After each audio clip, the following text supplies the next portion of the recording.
Voilà, quant à la mise en œuvre de nos contrôles qualité, comment on fait? Donc en fait, je vous propose une petite méthode et je vous proposerai aussi de la mettre en pratique au niveau de la partie sur les calculs. Donc cette petite méthode, premièrement, on va aller sélectionner les données à contrôler. Tout simplement, on va choisir les données qui sont les plus critiques. Nos codes produits, voilà, celles sur lesquelles nos mesures s'appuient et nos indicateurs. Ensuite, on va aller définir les paramètres de contrôle. Donc ça, c'est tout simplement des seuils. On se dit, bah voilà, si mes codes produits sont fiables à moins de 95%, j'ai un gros problème. Voilà. Donc c'est vraiment se définir le contexte dans lequel on va évaluer ces taux de fiabilité au niveau des données. Ensuite, on va effectuer 5 contrôles, donc que je vous montre juste après. On a en fait 5 contrôles qualité différents que l'on peut appliquer à nos données. Ensuite, on va les analyser, ces contrôles, et puis cette analyse débouchera sur éventuellement la mise en place d'actions préventives et ou correctives pour pouvoir améliorer la qualité de ces données-là. Tout ça, bien sûr, il faut le formaliser, enfin en tout cas c'est ce que je vous conseille, tout simplement pour garder la trace, pour aider vos collègues et pour préparer le futur, tout simplement. Les 5 contrôles, justement, on en parle rapidement. Donc le premier contrôle, c'est vraiment lié à la pertinence. Donc ça, c'est plutôt une question qu'on se pose, c'est-à-dire, voilà, le phénomène que j'étudie, c'est par exemple le comportement de mes clients.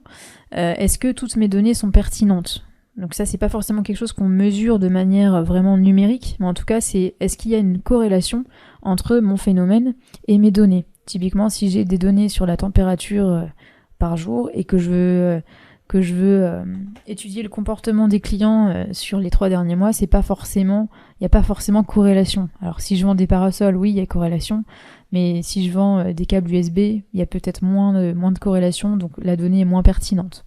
Premier contrôle. C'est pas le plus fréquent, mais il faut savoir qu'il existe. Deuxième contrôle, la complétude en termes de volume. Est-ce que ma colonne est bien remplie? Est-ce que j'ai une colonne avec, par exemple, le code postal d'un client? Est-ce que mon client a bien rempli son code postal quand il s'est inscrit sur ma plateforme internet? Voilà, ça c'est la complétude en termes de volume. Important parce qu'après, si j'étudie la répartition géographique de mes clients et que j'ai que 20% qui a rempli son code postal, vous pensez bien que cette répartition géographique est quand même largement biaisée. Ensuite, la complétude en termes de couverture, c'est notre troisième contrôle. La complétude en termes de couverture, c'est s'assurer justement que nos données couvrent bien le périmètre à étudier. Typiquement, si je fais une analyse par exemple sur la France par exemple, je sais que j'ai des clients un peu partout en France, est-ce que dans mon référentiel client, j'ai bien à peu près tous les codes postaux, en tout cas tous les départements? Ça me permettrait de m'assurer que mes données sont complètes. Ou alors, si je fais une étude sur le Canada, la France et l'Allemagne, est-ce que j'ai bien des données des 3 pays dans des proportions qui me semblent cohérentes? Voilà.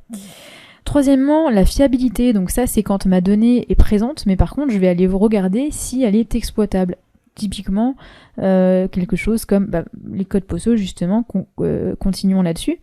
J'ai peut-être un code postal, par contre, si c'est 99 999, ce code postal ne correspond à rien dans notre référentiel, qui en l'occurrence serait le référentiel des codes postaux qui est fourni par l'INSEE. Donc ça, c'est une étude de fiabilité qui permet justement de calculer un taux de fiabilité d'une donnée. Et enfin, dernière chose, c'est la qualité des relations du modèle relationnel des données. Peut-être que j'ai créé un lien entre 2 tables, mais que j'ai pas bien fait ce lien, les 2 clés ne matchent pas, et ça ne me permet pas d'avoir un lien vraiment actif entre 2 tables. Donc ça, c'est aussi quelque chose qu'il faut vérifier, la capacité à tout simplement bien paramétrer ces liens et bien pouvoir croiser les données dans un sens et dans l'autre. Voilà, donc ça c'est vraiment les 5 contrôles à effectuer sur nos champs clés, et on verra ensemble dans la partie calculée comment on met tout ça en pratique. Je vous donnerai quelques exemples.